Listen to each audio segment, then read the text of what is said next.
നമ്മൾ എന്ന് പറയുന്നത് ഈ കാണുന്ന ശരീരം മാത്രമല്ല, ശരീരവും മനസ്സും ആത്മാവും കൂടി ചേർന്നതാണ് നമ്മൾ.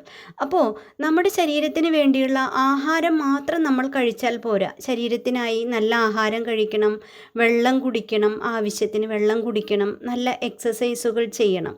അതേപോലെ മനസ്സിനായി നമ്മൾ നല്ല അറിവുകളും ആശയങ്ങളും എപ്പോഴും സ്വീകരിക്കണം. നല്ല അറിവുകളും ആശയങ്ങളും സ്വീകരിക്കുക. അതിനോടൊപ്പം തന്നെ പ്രാണായാമം ചെയ്യുക.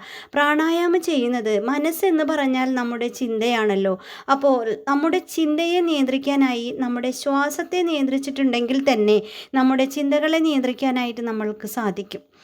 അതിനായിട്ടാണ് നമ്മൾ പ്രാണായാമം കുറച്ച് നേരം പ്രാക്ടീസ് ചെയ്യാനായിട്ട് പറയുന്നത്. അതിന് പുറമെ നമ്മുടെ ആത്മാവിനായിക്കൊണ്ട്, അതായത് നമ്മളെല്ലാം സോളാണ്, ആ സോളിനായിക്കൊണ്ട് മെഡിറ്റേഷൻ ചെയ്യണം, പ്രാർത്ഥന വേണം, ജപം ചെയ്യണം. ഇതിലേതെങ്കിലും ഒന്ന് എല്ലാ ദിവസവും ചെയ്താൽ മതി. ഒന്നെങ്കിൽ മെഡിറ്റേഷൻ ചെയ്യുക, അല്ലെങ്കിൽ പ്രാർത്ഥന ചെയ്യുക, അല്ലെങ്കിൽ ജപം ചെയ്യാം.